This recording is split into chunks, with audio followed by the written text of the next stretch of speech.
Okay, and we are back for another stream. Checking my audio, video, everything looks good. So we're gonna get started.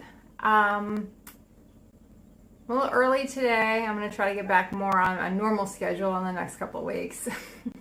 My schedule's been kind of up in the air, so I'm trying to get more on a normal schedule of when I'll do my streams. I think I'm gonna move some YouTube streams to Thursday.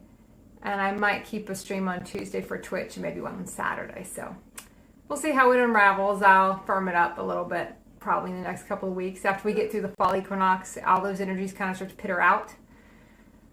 Which I think I did an Instagram live on the fall equinox. So I don't really want to rehash too much of that here.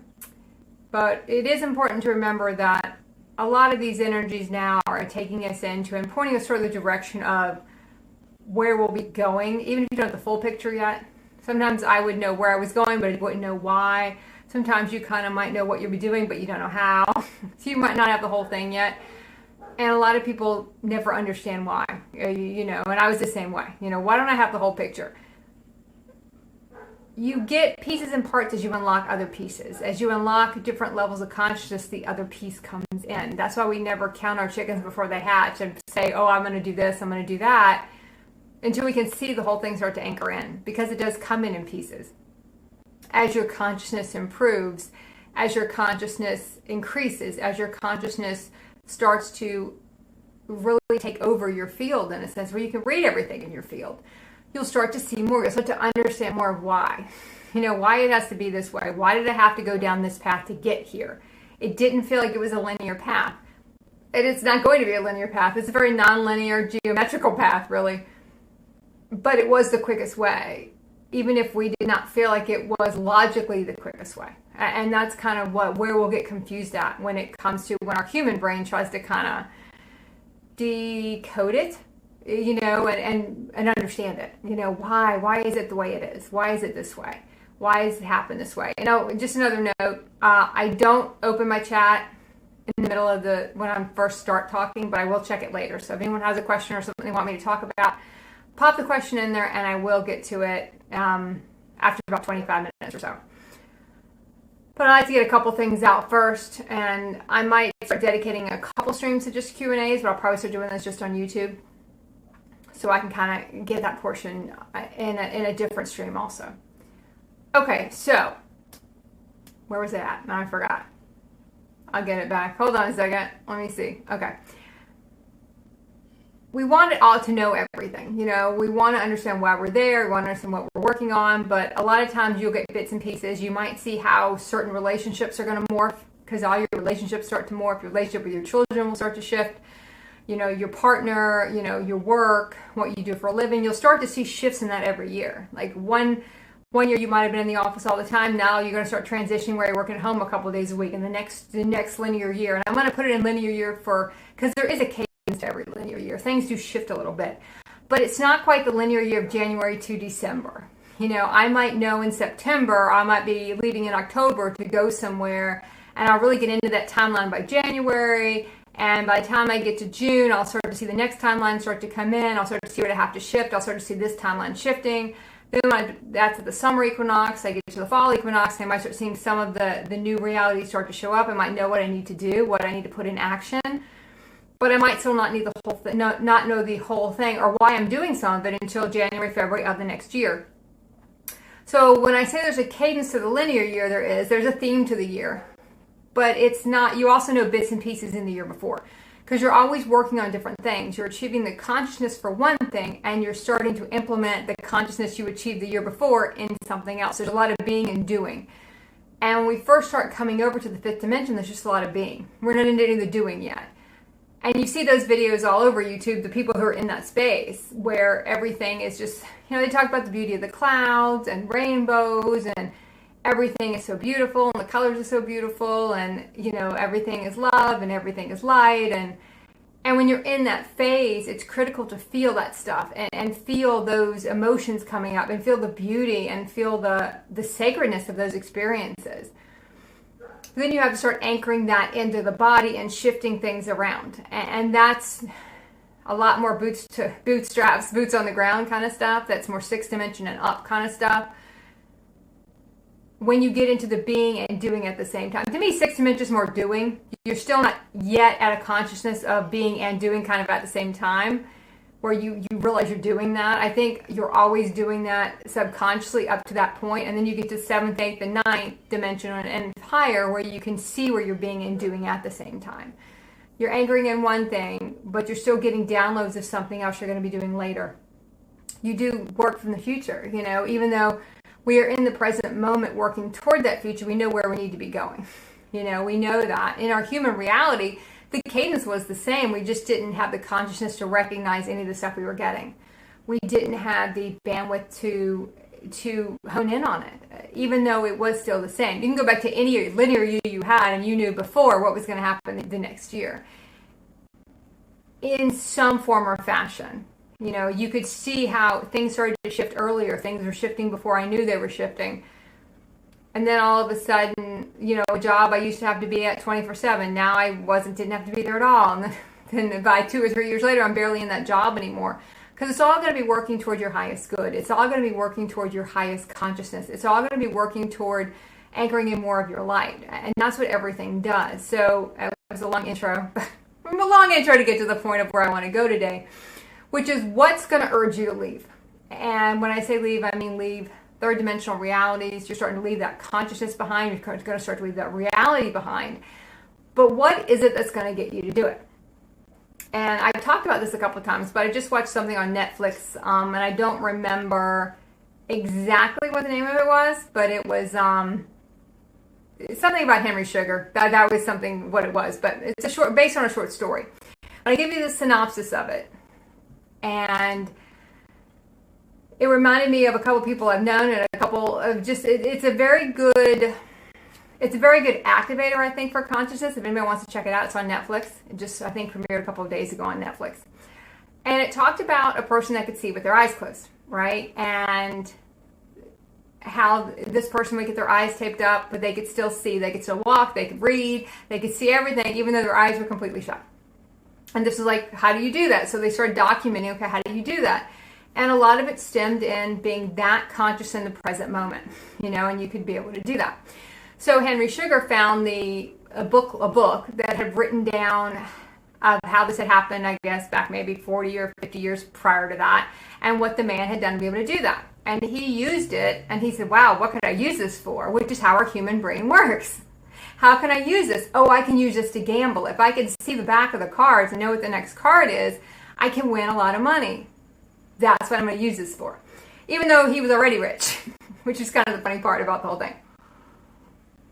Was already rich, he already had the money, but this is what I'm going to use it for. So, and that's what our universe will do. Our universe will urge us to utilize a lot of these types of tools to get more in touch with our consciousness, more in touch with ourselves, and promise us something else. It's going to urge you to leave, but we're still going to try to anchor into where we are, right? So he was going to go through this massive, more meditation journey is how they did it in this movie, where he had to focus on a candle over and over and over again until he could see the flickers of the candle and nothing else would enter his mind but the candle. I've heard a lot of people trying this with a wall. They'll look at one spot on the wall until they can just focus on that spot on the wall and no other thoughts creep in, right? And this might sound very science fiction to some people, but I knew a person that could read with their eyes closed. She was actually my Reiki teacher years and years ago, and she could close her eyes and read, and she could always do that, and she could do it since she was a young child, but she let everybody could do that, and she was able to see without her eyes open because she could energetically see your matrix. You don't have to have your eyes on it. When you have your human eyes on it, you put your own human spin on it. You put your own human beliefs on it. It hardens up to then to be about those human beliefs, but that's not what it was about in a sense. That was only what it appeared to be about, but that really what we believed it to be constructed around. But when we get into higher dimensional realities and we start looking at the reality we have, there is a part of it that it starts to fall away, but what really starts to dematerialize around us is the belief we have holding in place of the human constructs around that reality. Once we drop the constructs, the realities rework, and they look different, they feel different, because they're not so constricted by our human mind and our eyes, making them look one way. So I was intrigued by this because, one, I knew someone who could do that. And we all can do that to a sense. She had a very physical way of doing it, right? And I've talked a lot on this channel about, like, I was always very strong clairaudient, especially in the past, 15 years, where I just hear everything, and I did develop after that first, usually you'll have one come on really strong and you can develop other ones, to where I can see, but I don't see it physically in front of me. Like, some people will still see that. Like, she could also just see things in front of her. She could see different aspects of herself. She could see aspects of other people very physically. Whereas I see more of that stuff energetically. Like, I get more of the images of what I need to do, where I need to go, what's going on here, what's going on there. But I didn't have the physical materialization of it in front of me, where she did. That's how hers had kind of manifested. It's kind of like, what is it? It's going to be a weird comparison, but I just watched some of the new show Gen V, and they talk a lot about how people got shot up with a certain superpower drug, and then everyone kind of develops their own superpower, and it is kind of, how they use it. And they still have the corrupt superhuman in there, which to us kind of can tie into the Atlantean timelines or Lemurian timelines, where you could have the superpower and be corrupt. Whereas in these timelines now, that's kind of been taken out of the equation, because you have to reach a certain level of purity to be able to gain your superpowers, not like it had been in other timelines for us. So you wouldn't be able to even tap into that stuff to keep increasing, where you could do more and more and more and more without your eyes open, without being in, I don't have to be near anyone, I can tell you what's going on with them. Because you read the field. You can read the field of other people. You can go into the consciousness and see what's going on. If it feels appropriate to do that. If it feels appropriate that's what I need to do, because I'm being pinged to do that. I feel a strong need to kind of check in on this and see what's going on here. What is going on here? Why do I keep getting this?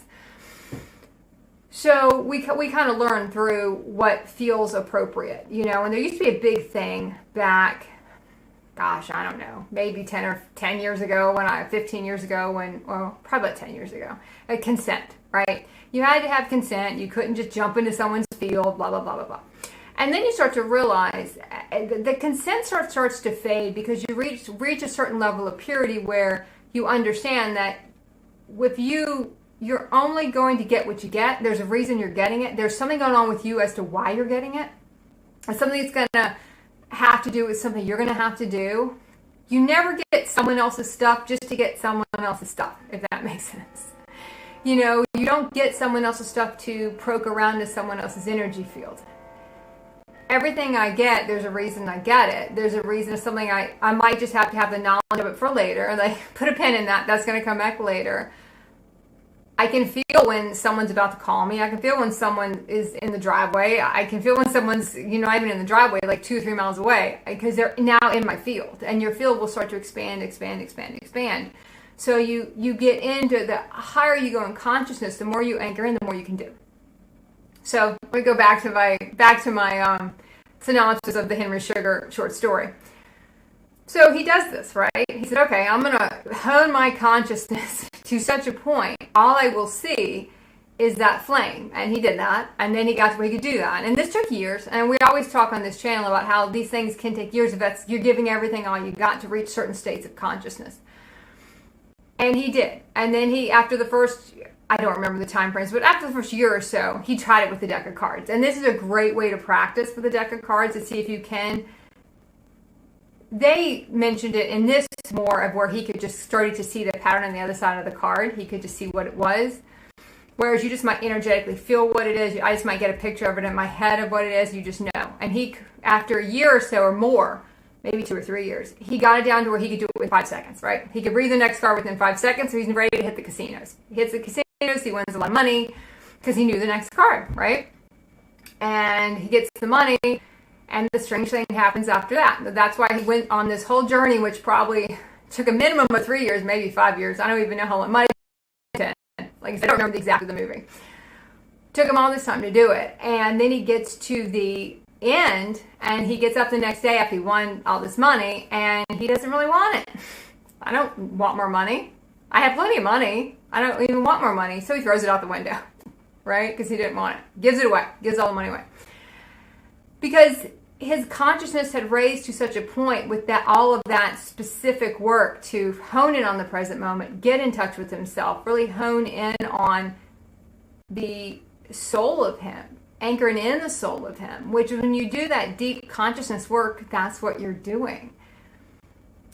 Now, of course, it gens over a lot of the clearing processes and things like that. But to me, the gist of it really was, once you reach these enlightened levels of consciousness, all the stuff you did it for doesn't matter anymore. That was just the carrot to get you to do it.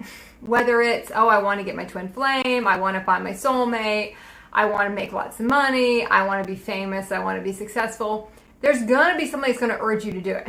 And I kind of call it, it's the urge to leave, but you feel like it's the urge to enhance. It's going to enhance my life. But it's really not there to enhance your life. It's there to take you out of that life.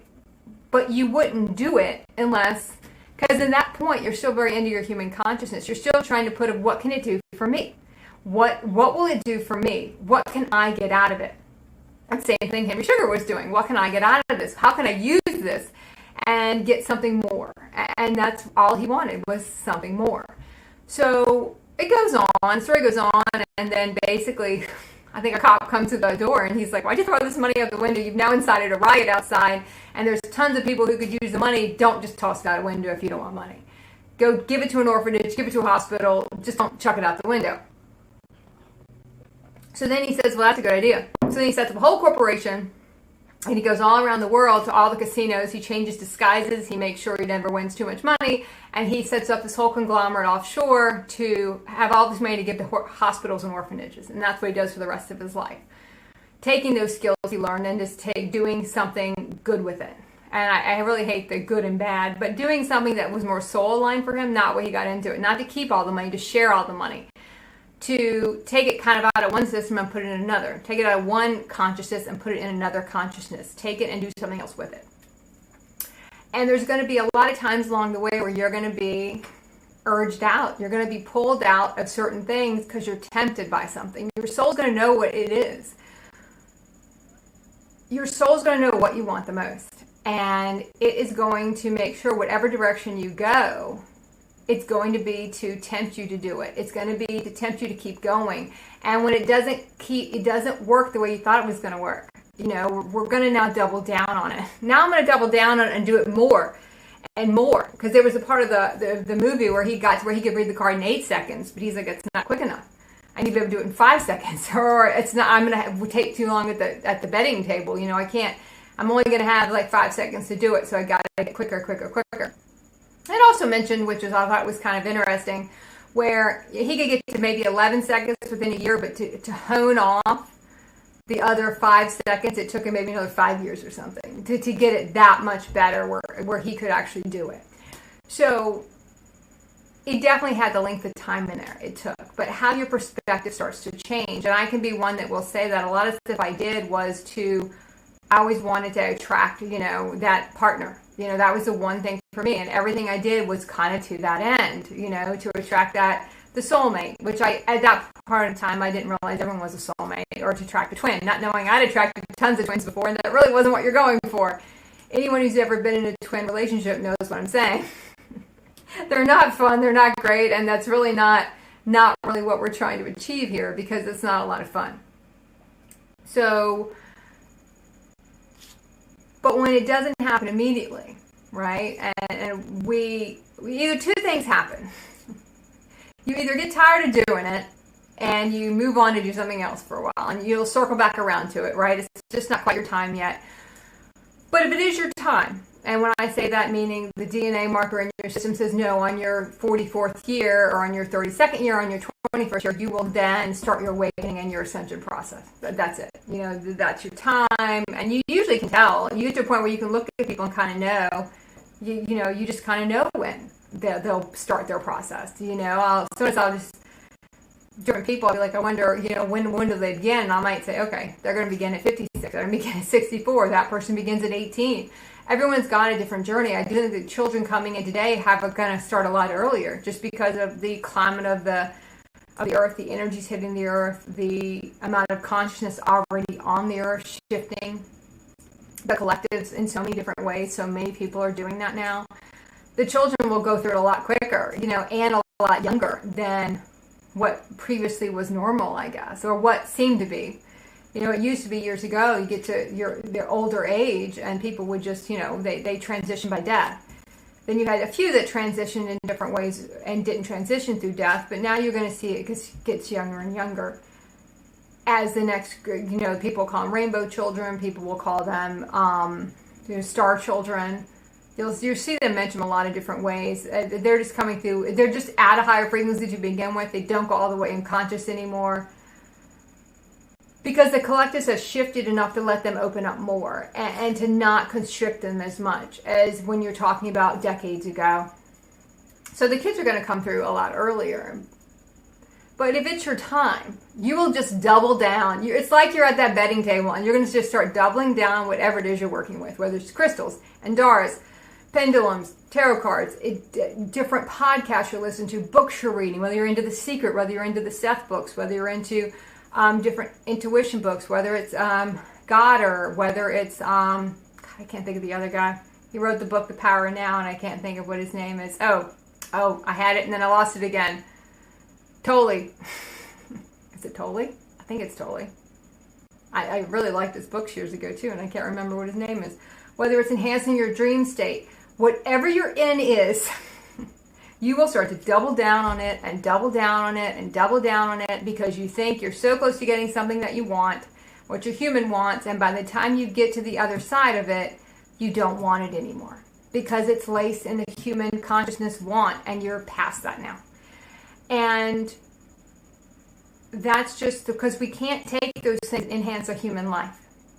And that's kind of the carrot that gets dangled, because if it wasn't, we would never do it to begin with. It has to trick our human enough for us to say, oh, I'm going to go do that now. That sounds great. Let me leave everything behind here and get into this whole other world, in a sense, where everything is different. It's like you're on a different planet, which people call it 2 different Earths. And now I have to remember how all this stuff works and change how all this stuff is and move forward in this direction. So let me go do that now. That sounds great. No one's signing up for that. Consciously, in a sense. No one's doing that willingly, even though unwillingly you already agreed to do it. But in your human consciousness, you're going to have so many negatives around that when you put it on a sheet of paper saying, should I do this or should I not do this? You would never do that willingly. Your human's not going to do that willingly unless it's something it wants. Something is there to urge you out. There's something that you're going to want to take this stuff and piece it together to try to make it work a different way, right? There's no other way around it for you. I will say it again and again and again and again. But when you get to the other side of it and you reach a certain space in consciousness, you understand that it was just the way to get you there. It was the thing, it was the rope that your universe used to pull you out of that consciousness and those realities. And then you're in a different place where, and I'm not saying a lot of this stuff doesn't come back in. It just comes back in with a different purpose. What can I, instead of, if I go back to the movie, what could Henry Sugar do with the money that benefited him? Or what could he do with the money he got to benefit everybody else?